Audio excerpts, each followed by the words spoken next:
Hi everybody, this is Avrohom Czapnik from the Jewish Learning Exchange. Hope you and yours are well. This week's Torah portion is Parshat Ki Seitze. And the question we have to ask is, does the Torah tell us anything about what type of person we should look for in a mate?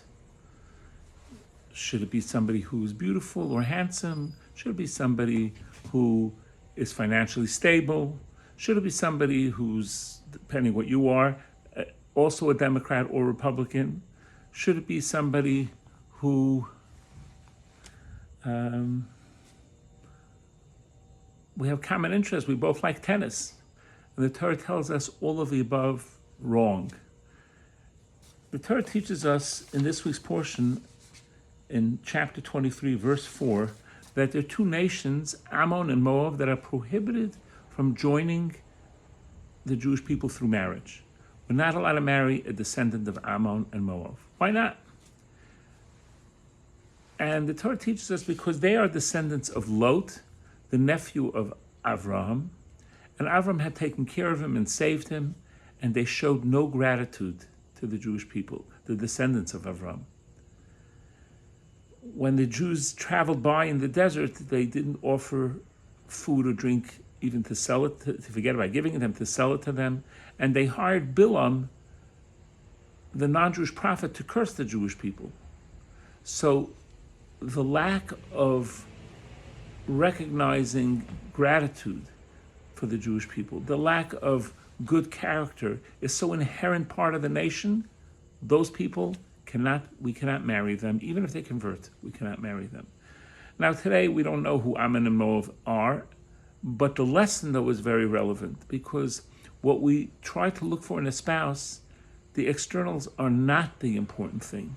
What's important is the character, the humility, the caring, the kindness, the gratitude, and not only to how they're treating you, but also the people they interact with, be it a waitress or a waiter at a restaurant, the taxi driver, whatever it is.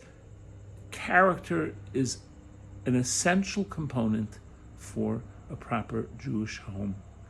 And that's who we need to find. The other areas are not that important for us to know if we have commonality there. Tennis, politics,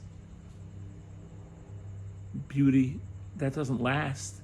And those things aren't important. What's important is, can we care for each other? The beautiful story of Rabbi Levine, who took his wife to the doctor and told the doctor, "My wife's foot hurts us." That was real feeling, real caring, and that was natural and real. There's a beautiful story with Rabbi Salanta. Rabbi Salanta was a major personality in the Jewish world. He was one of the founders of the Musar movement, which was the movement to emphasize and focus not only as just a general part of learning, but a separate learning study of self-improvement and character development. And he was on a train in the smoking section. In those days, again, the Surgeon General hadn't told us that smoking isn't good for you. And he was smoking. And a man said, "Hey, and he's sitting in the smoking section, says, "Hey, that cigar is making too much smoke." Saul Salanta, who worked on his character all the time, didn't say boo, put it out, and opened the window to clear out the air. The guy says, "Now it's freezing in here. What are you doing?" Rabbi Salanta didn't complain and closed the window. They came to the station, and there was a huge throng of people waiting to see the great rabbi, Rabbi Salanta.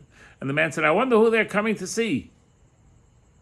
And then when Rabbi Salanta came out, the man realized that the person he insulted and treated so rudely was the great Rabbi Salanta, and he felt terrible. And he came to Rabbi Salanta later on in his place and said, "I want to apologize." And Rabbi Salanta, "It's okay, I forgive you, it's not a problem. What are you doing here?" He says, "Well, actually, I'm trying to be a ritual slaughterer, and I came to be tested to see if I can get a certification that I qualify." So Salanta started talking to him and saw that he did not know the material well at all. And he said, "Don't give up. Let me get you somebody to try to work with you, to try to train you." And that's exactly what he did. And he spent a lot of time trying to coach him and help him out. And someone asked Rabbi Salanta, like, this man insulted you, why would you do that? And Rabbi Salanta said, look, to tell somebody I forgive them, that's an important thing to do, but that I really mean it. And I wanted to make sure I really meant it by helping him in any which way I could, so that my thoughts were sincere when I forgave him, and that I really was trying to see whatever I could do to help him. So character is an essential component. As a matter of fact, Rabbi Chaim Vital tells us a beautiful, powerful idea. How come the Torah itself doesn't list the character's flaws as mitzvahs, as commandments? And he tells us a powerful idea, because character, working on our character, is something that's foundational for the Torah.